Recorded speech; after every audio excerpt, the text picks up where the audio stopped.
It is finally time for the NFC and AFC championship games, and so I thought that I would take this opportunity to kind of dissect what this means for each team if they were to win the Super Bowl.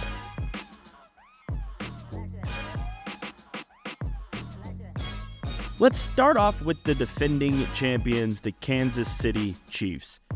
This would mean Patrick Mahomes has won 3 Super Bowls in 5 seasons, and this would clearly put him in the GOAT conversation if he's not already there. The amount of records he has broken already, he already has 2 Super Bowl wins, and a third would make him only the 5th quarterback all time to have 3 or more Super Bowls. That's Brady, Montana, Terry Bradshaw, and Troy Aikman. He would be the 5th player in NFL history to have 3 Super Bowl rings, and he would have it before he's 28 years old. I've always made this argument that when Tom Brady won 3 Super Bowls in the early stages of this Patriots dynasty, that was really a defensive-led team. Brady was kind of the Brock Purdy type in that situation where he wasn't asked to make a ton of plays. Patrick Mahomes from day one has been asked to be the guy. And if he wins 3 Super Bowls in 5 years, he has cemented himself into that GOAT conversation, into that Tom Brady conversation, Joe Montana. I think he's already there, but this would absolutely cement the fact that he is one of the greatest of all time. What would this mean for Andy Reid? Well, I also think this would put him in the GOAT conversation in terms of this era. We know that Bill Belichick has 6 championship rings, and that doesn't seem like that's going to change. But what Andy Reid has done with 2 different teams, remember, Belichick wasn't very good in Cleveland.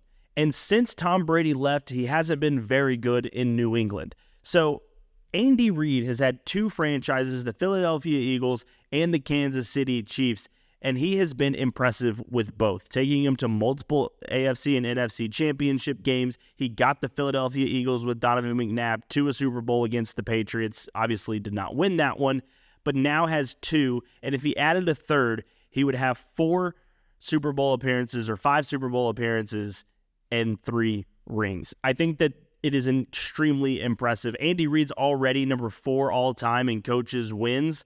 I think that if he wins another Super Bowl, I think that that cements him also into the GOAT conversation with Bill Belichick and Don Shula.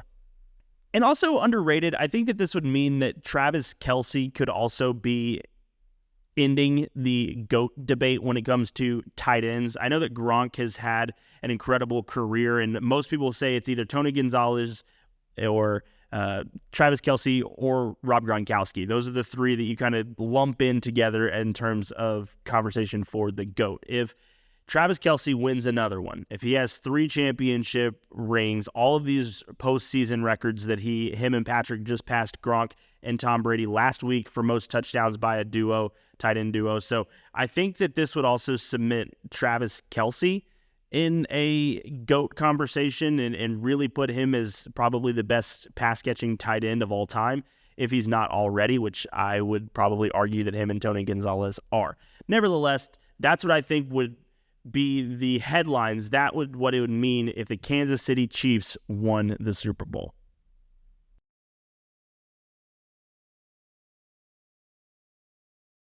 All right, so what would it mean for Lamar Jackson? Well, it would submit himself into the top 4 conversation of best quarterbacks in the league. He's already there. Yes, he has won 2-time MVP. He's going to win this year. I know he only has 1, but he's going to win this year. He's going to be a 2-time MVP, but the playoff success has been where he has struggled. He notoriously was the 1 seed and lost to the Tennessee Titans a couple of years ago.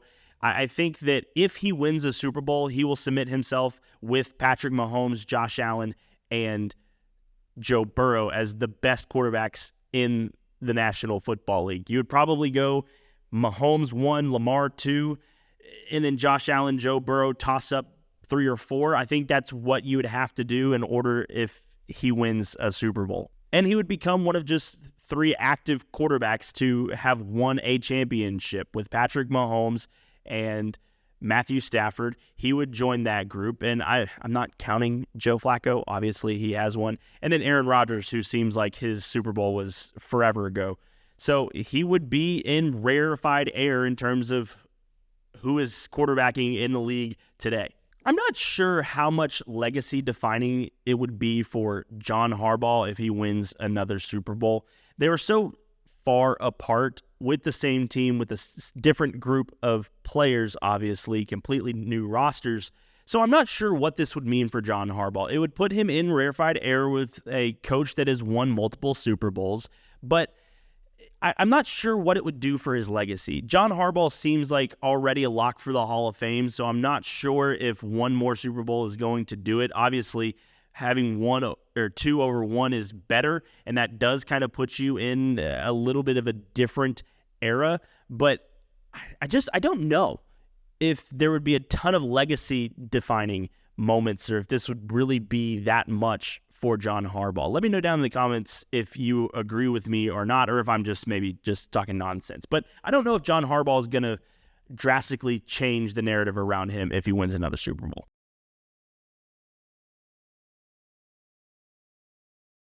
All right, I think the San Francisco 49ers actually have the most to gain and the most to lose if they do win the Super Bowl versus if they don't. Number one, let's start with Brock Purdy, Mr. Irrelevant. I think this would silence some of the doubters. I don't think that it would silence all of them because the roster is so loaded, but I do think that this would kind of make them be quiet, maybe just a little bit, turn down the decibels of the being a hater, maybe just a tiny bit.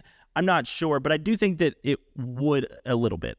But it also depends on how Brock Purdy plays. If he plays like he did last week against Green Bay and the defense steps up and the offense makes a couple of plays, I know he had a great last drive, but if he has to do that every single game in order to win a Super Bowl, I don't know if people are going to maybe stop the criticisms.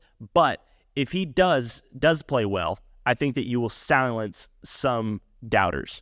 I think it might be between Kyle Shanahan and Lamar Jackson on who this Super Bowl would mean the most for. I might make the argument that it would mean more for Kyle Shanahan than Lamar Jackson. For Kyle Shanahan, this is doing some exorcist on some demons. You had the 28-3 loss when you were the offensive coordinator with the Falcons. That has hung over your head forever. And a couple of years ago in the Super Bowl, you lost a 10-point lead in the fourth quarter to the Kansas City Chiefs, who went on to win it. So I think that there is some question marks about Kyle Shanahan and what he can do in the postseason. I've listened to a couple of podcasts and some former NFL scouts, and they've talked about Kyle Shanahan maybe sticking to the script too much. He wants to run what Kyle wants to run, doesn't do great with off-script, off-planning, kind of what his game plan is. If they stop it, it's not great at kind of changing that plan mid-game. And so if he was to win a Super Bowl, I think that would be huge for Kyle Shanahan to kind of get the monkey off of his back of the two Super Bowl losses and how those losses came about. I think that would do a lot for Kyle Shanahan. And I also think that this would do a lot for San Francisco. If they were able to win a Super Bowl this year, I think that they are going to double down on going all in on Brock Purdy while he's still cheap. Eventually, you're going to have to pay Brock Purdy. Right now, he's making chump change, and so you can have a really good roster around him. I know Trent Williams is getting a little bit up there, and I think is maybe flirting retirement. Fred Warner's getting a little bit older. You have some of these marquee players that are getting a little bit older, and their contracts are going to be expiring soon. So this is going to make the San Francisco 49ers really try to go after it the next couple of years, especially if they win a Super Bowl with Brock Purdy and they know they can do it. That's going to accelerate this, and I think that they're going to try to make a 3-year run, if they can, out of this situation.